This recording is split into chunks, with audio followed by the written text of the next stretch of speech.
Olá! Você está no Biblium, que é um canal de literatura, a gente faz resenhas, traz biografias, logo vamos começar com as entrevistas, tivemos que adiar um pouco por causa da pandemia, e eu sou Miriam Bevilacqua, sou jornalista, sou escritora e sou professora de literatura. Então, se você gostar do canal, não esqueça de se inscrever e deixar seu like. Hoje nós retornamos à literatura africana depois de um bom tempo. Faz tempo que a gente não fala aqui no canal de literatura africana.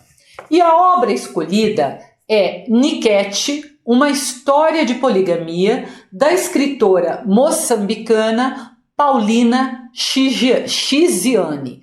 E justamente essa obra foi escolhida por mim porque ela cai em inúmeros vestibulares.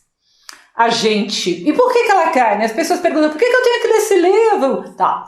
Porque a gente não pode esquecer que a literatura brasileira ela é formada pela literatura europeia, africana e até por muita influência indígena, que a gente só tinha contato por oral, né, pela oralidade, e que alguns estudiosos de um tempo para cá vêm resgatando as histórias indígenas, né? E a gente vai entendendo que nós somos, a nossa cultura vem de um panelão, né? Que toda essa literatura brasileira se origina desse panelão. Por isso que é tão importante nós estudarmos também a literatura africana. Tá? Então, acho que isso é uma coisa que eu estou para falar há muito tempo que as pessoas me perguntam.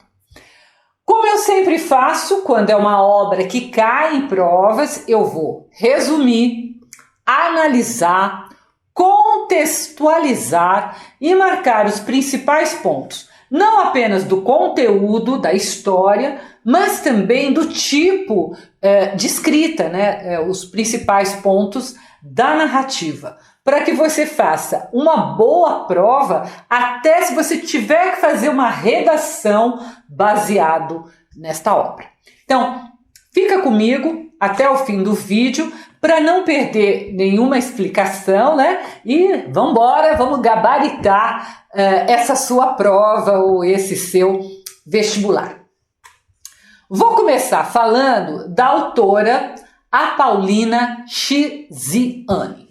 Ela nasceu em 1955 e vejam, gente, ela foi a primeira mulher moçambicana a ter um romance publicado. Isso mesmo, pode parecer um absurdo, mas a mulher não tinha espaço, né? Então, só isso já seria um feito extraordinário em uma sociedade tão machista. Mas ela ainda ganhou o prêmio Camões, que é o maior prêmio em língua portuguesa, né? Pode ser Brasil, Portugal, Moçambique, Cabo Verde, eles dão para o conjunto da obra em língua portuguesa, o que demonstra a qualidade da narrativa da Paulina. Então não é uma escritora qualquer, né? É uma escritora muito importante. Eu sempre engasgo. A Chiziane, ela é uma guerreira. Primeiro, ela participou ativamente do movimento de libertação de Moçambique, que só se tornou independente de Portugal em 1975. Olha, gente, final do século XX, é um absurdo, né? Depois, a escritora, ela abandona a política para se dedicar à escrita, o que também nunca foi fácil, pois seus romances também eram perseguidos, né? Um país de muita censura à cultura. Em entrevista, uma vez ela declarou, abre aspas, infelizmente, nos países recém-independentes, a literatura não é um espaço de liberdade. No meu caso, por exemplo, tinha que escrever de acordo com as 1000 autoridades que o país tem. É a igreja, a política ou as pessoas. Tenho de escrever bonito, porque eu quero a liberdade de poder mostrar à sociedade o lado positivo e negativo das coisas. E não escrevo para agradar a ninguém. Então, é essa liberdade que o escritor tem que ter, que eu defendo aqui no canal, né? Ninguém, nem igrejas nenhuma, nem governo nenhum pode podar a literatura. Teve um momento que a escritora ficou tão desgostosa que em 2016 ela também resolveu parar de escrever, cansada de tantas lutas. Então, olha que tristeza, né? Nem escrever mais ela tinha vontade. Um dos temas que sua obra aborda é a poligamia aceita em Moçambique. Ela trata exatamente deste tema nesse nosso livro de hoje, né? É a história de uma mulher, a Rami, que é casada há 20 anos com o Tony, e o Tony é um homem que estudou, se tornou lá um oficial de polícia, ganhou dinheiro, mas que ela percebe que o casamento degringolou, ele passa mais tempo fora do que dentro de casa. Então, a Rami, ela vai em busca de descobrir essa vida que o marido leva fora de casa. E ela começa pela amante chamada Julieta, que a coitada da Rami imaginou que fosse a única amante. Ela vai lá na casa da Julieta, as duas se batem, brigam e, para surpresa da Rami, a Julieta fala para ela que o Tony, ela está grávida, não aparece há meses. Ele vem de vez em quando, lhe faz um filho e some. Então, ela descobre que o marido tem uma terceira amante, uma terceira mulher, ela, a Julieta, uma outra amante, que é a Luísa, com quem a Rami também vai na casa e também tem uma briga. As duas vão brigar na rua e elas acabam, inclusive, sendo presas. Então, para seu espanto, a Luísa também lhe conta que o Tony tem outra amante, a Sally. E lá vai a Rami conhecer a Sally, ou Sally, tem algumas pessoas que dizem. E a Sally lhe fala de outra ainda, que é a Mauá, que é praticamente uma adolescente. Enfim, são 4 amantes e não uma como a Rami tinha pensado. E aos poucos, conhecendo essas mulheres, a Rami vai compreendendo que essas mulheres todas também foram enganadas como ela.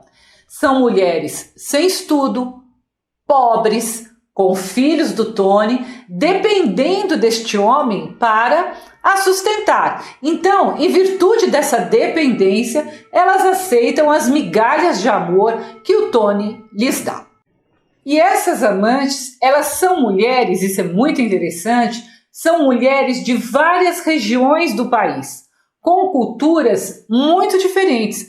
E isso é interessante para mostrar a dificuldade de se criar uma identidade moçambicana pós-independência. É um país ainda muito, muito novo e com culturas, dependendo da região, muito diferentes. A formação de uma identidade que não siga a cabeça do colonizador português, que chegou em Moçambique e que quis impor seus hábitos e a sua cultura. Mas a Paulina quer, na verdade, que as próprias raízes moçambicanas prevaleçam. Então, essa é uma das preocupações dessa escritora e que você tem de estar atento durante a leitura. Nessas descobertas, a Rami também ela vai se descobrindo. Ela percebe como ela não teve qualquer educação sexual que as outras amantes tiveram. Tem um trecho no livro em que a Rami diz, abre aspas, entre a pornografia e a santidade não havia nada.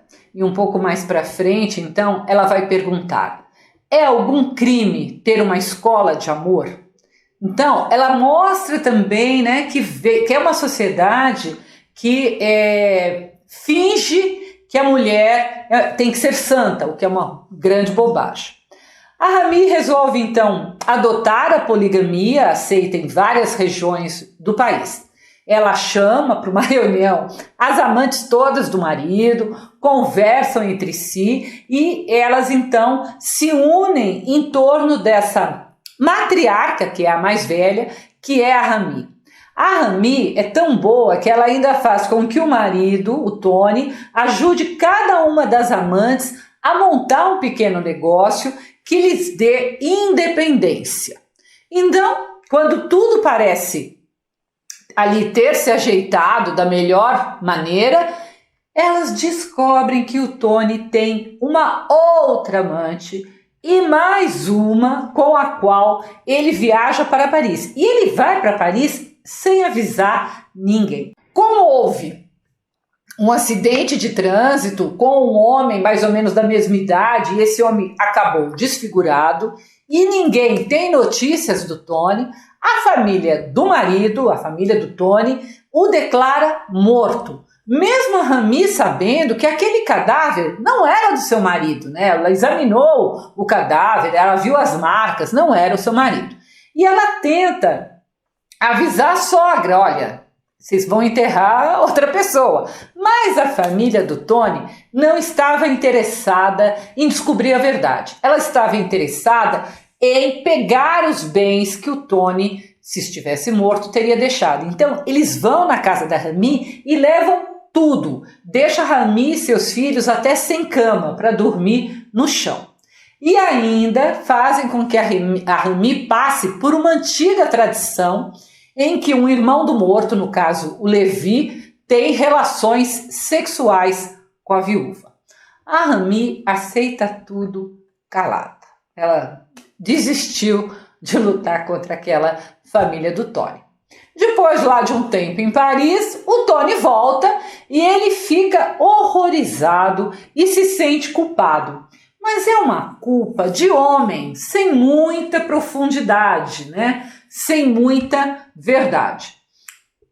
Aos poucos, as amantes que se tornaram independentes economicamente, elas vão percebendo que não é boa a relação com o Tony, elas vão se casando com outros homens, arrumando suas vidas e largam o Tony.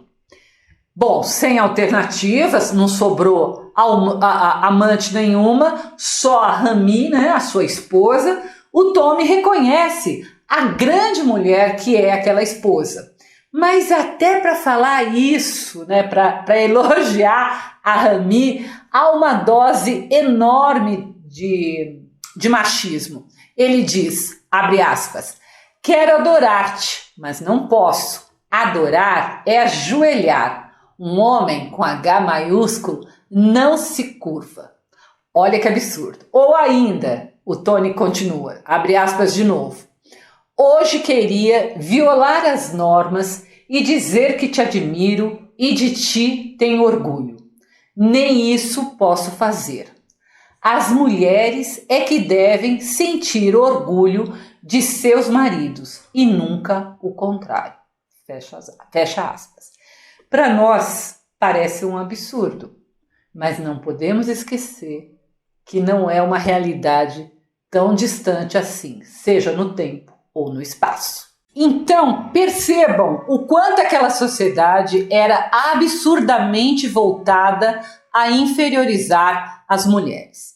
Tem uma frase que a Luísa, que é ali a segunda amante ou a terceira mulher, diz que é bem representativa da condição da mulher, né? Então, a Luísa fala para Rami, abre aspas, não tenho ilusões. Quer seja esposa ou amante, a mulher é uma camisa que o homem usa e despe. É um lenço de papel que se rasga e não se emenda. É sapato que descola e acaba no lixo. Fecha aspas. Gente, eu estou tentando mostrar para vocês como isso é arraigado em certas sociedades. Inclusive, aqui no Brasil também, em muitos rincões, a gente vê isso. Por fim, bem no finalzinho, a Rami e o Tony ficam sozinhos, eles se abraçam e na hora que ele abraça, ele percebe que ela está grávida. E aí ele diz a ela, se referindo, né, ao filho no ventre, né, meio desesperado, ele diz: Rami, diz que esse filho é meu, diz e salva-me. Mas aí, gente, é chegada a hora da verdade, né? E Rami tem que contar. Ela diz que o filho é do Levi, o irmão do Tony, com quem ela foi obrigada a ter relações sexuais. Isso acaba com o Tony, né? E é um final muito bom para aquele homem que sempre foi tão insensível ao sentimento das mulheres, né? É uma maneira que ele prove do próprio veneno. Então, ela constrói toda a narrativa para chegar neste ponto. E vejam, é original, porque não é a mulher indo embora, porque ele descobriu uma amante, né? É a mulher mostrando como a própria sociedade acaba prejudicando um casamento. Bem, o livro é escrito todo em primeira pessoa pela Rami, então você não pode perder de vista que é a perspectiva de uma mulher. Não é uma mulher qualquer, mas é uma mulher completamente inferiorizada em uma sociedade atrasada, retrógrada, que imagina a mulher sempre abaixo do homem e imagina que a mulher não tenha nunca razão. A família do Tony sempre culpava a Rami, seja porque o marido tinha amantes, seja porque ela aceitou as amantes. Em qualquer situação, a Rami teria culpa. Então vamos fazer a relação. Mesmo que no Brasil a poligamia não seja reconhecida legalmente, você tem de perceber que no nosso país o homem casado durante séculos teve uma ou mais amantes fora do casamento, como se fosse a coisa mais natural do mundo. Isso só começou a mudar quando a mulher que não estudava, não trabalhava, só quando ela foi para o mercado de trabalho e começou a se tornar independente, é que ela parou de aceitar esta condição. Não estou falando só da esposa, estou falando da esposa e de também quem se prestava a ser amante, né? As duas mulheres, no momento que elas são independentes, elas escolhem o que é melhor para elas não precisam de homem para a sustentar. Se você for ver os números hoje do censo, você vai perceber que ainda a nossa sociedade está cada vez sendo mais matriarcal. Cada vez mais mulheres sustentam a casa. Por quê? Porque o homem fica com uma, tem filhos, e ele não assume esses filhos. Ele vai para outra, tem filhos. Então, só não é uma poligamia legalizada, tá? Mas é aceita, o que é talvez muito pior, né? Então, faça sempre essa relação. Quando você estiver lendo qualquer livro, tente trazer a situação de um livro para a situação da sociedade, do seu país, da sua cidade, do seu estado, para que você perceba o quanto a literatura lhe abre os olhos. Então, o livro, mesmo tratando da condição feminina, é muito interessante que homens leiam para que eles percebam o outro lado, né? Para que eles se coloquem no lugar da mulher e não repitam os mesmos erros. Não se esqueça também que as amantes serem de diversas regiões de Moçambique é intencional. A escritora quer mostrar, ao mesmo tempo, que eu já falei antes, a busca por uma identidade nacional pós-independência, mas ela também quer demonstrar que não importe a região, a mulher moçambicana é sempre um ser para ficar em segundo plano, né? De acordo ali com os homens moçambicanos, de acordo com essa sociedade tão sexista. Quanto à narrativa, ela é do começo ao fim, ela é feita por frases curtas, tá? Isso é uma estética um pouco diferente, nós não estamos acostumados com isso, é todinha de frases curtas. E uma das principais marcas é o uso de frases ou de palavras seguidas que buscam intensificar o sentido. Vou dar um exemplo para que você entenda. Então, tem um trecho que diz assim: o amor recebido dura apenas um sopro, um flash de fotografia, simples pestanejar de vida. Então vejam, ela usa 3 comparações para falar, para deixar claro, 3 imagens para explicar o tempo de duração do amor. Então, um sopro, um flash, um pestanejar. Então isso você vai ver ao longo da escrita, isso acontece.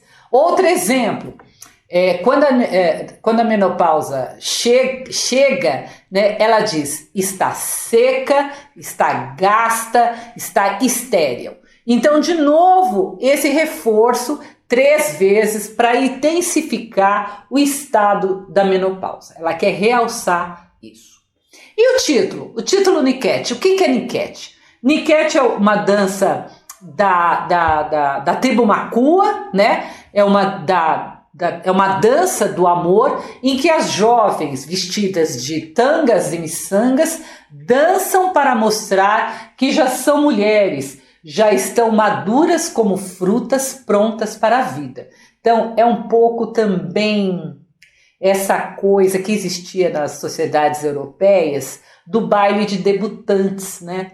E é uma coisa bem machista, né? É mostrar que aquela mulher está pronta para ser adquirida por um homem, tá? Então, quando você for ler, preste atenção em tudo isso, e preste atenção não apenas no conteúdo, mas nessa estética que é tão diferente das narrativas que nós estamos acostumados.